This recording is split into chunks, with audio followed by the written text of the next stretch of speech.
നമസ്കാരം, ഭാരത് ലൈവിലേക്ക് സ്വാഗതം. ദീപ നിശാന്തിനെ അറിയാത്ത മലയാളികളുണ്ടാവില്ല. കേരളവർമ്മ കോളേജ് അധ്യാപികയും ഇടതുപക്ഷ അനുഭാവിയുമായ ദീപ നിശാന്തിന് മുൻപ് കവിതാമോഷണത്തിന്റെ പേരിലാണ് ഏറെ പ്രശസ്തിയായിരുന്നത്. ദീപയ്ക്ക് ആരെങ്കിലുമൊക്കെ എഴുതിയ കവിത മോഷ്ടിച്ച് സ്വന്തം പേരിലാക്കുന്നത് സ്ഥിരം പരിപാടിയാണെന്ന് പരക്കെ ആക്ഷേപമുണ്ട്. തനിക്ക് സംഭവിച്ചത് പിഴവാണെന്നും കലേഷിനോട് മാപ്പ് ചോദിക്കുന്നുവെന്നുമൊക്കെ അന്ന് ദീപ പറഞ്ഞിരുന്നു. തെറ്റ് ചെയ്താൽ തിരുത്താൻ അവസരം തരണമെന്നും വലിയ ജാഗ്രത കുറവുണ്ട് എന്ന് തുറന്നു പറഞ്ഞതുമൊക്കെ അക്കാലത്ത് വലിയ ചർച്ചാ വിഷയങ്ങളായിരുന്നു. എന്നാൽ ഇടതുപക്ഷക്കാരിയായ ദീപ നിശാന്തിനെതിരെ ഇത്തവണ ഇടതുപക്ഷ സഖാക്കൾ തന്നെയാണ് രംഗത്ത് വന്നിരിക്കുന്നത്. അതിന് കാരണം ഇതാണ്. തന്റെ ഫേസ്ബുക്ക് പേജിൽ RSS രണഗീതം പോസ്റ്റ് ചെയ്തതാണ് ഇടതുപക്ഷ സഖാക്കളെ ചൊടിപ്പിച്ചിരിക്കുന്നത്.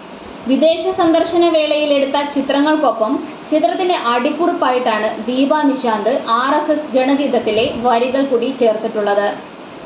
വരികൾ മോഷണമല്ല എന്ന് തെളിയിക്കാൻ ഉദ്ധരണികളോടുകൂടിയാണ് അടുത്തിടെയായി ദീപ നിശാന്ത് സമൂഹ മാധ്യമങ്ങളിൽ പലതും കുറിക്കാറുള്ളതും.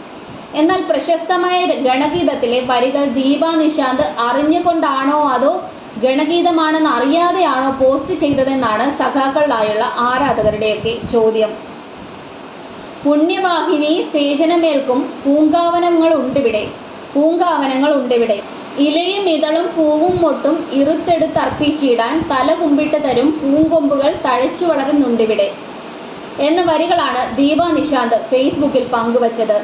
പരമപവിത്രമാമീ മണ്ണിൽ ഭാരതാംബയെ പൂജിക്കാൻ എന്ന ഏറെ പ്രശസ്തമായ രണഗീതത്തിലെ ഏതാനും വരികളാണിത്. RSS സൈദ്ധാന്തികനായ P പരമേശ്വരൻ ജിയാണ് ഈ ഗാനം രചിച്ചിട്ടുള്ളത്. ഈ സംഭവത്തോടെ സമൂഹ മാധ്യമങ്ങളിൽ വലിയ വിമർശനങ്ങളാണ് ദീപ നിശാന്തിനെതിരെ ഇപ്പോൾ ഉയർന്നു വന്നുകൊണ്ടിരിക്കുന്നത്. ആവേശം കൂടിയപ്പോൾ ഇത്തവണ മോഷ്ടിച്ചത് ഗണഗീതമായി പോയി, ശ്രദ്ധിക്കേണ്ടേ അംബാനെ എന്നാണ് ശ്രീജിത്ത് പണിക്കർ അടക്കമുള്ളവർ ഈ സംഭവത്തെ കളിയാക്കി പറഞ്ഞിട്ടുള്ളത്.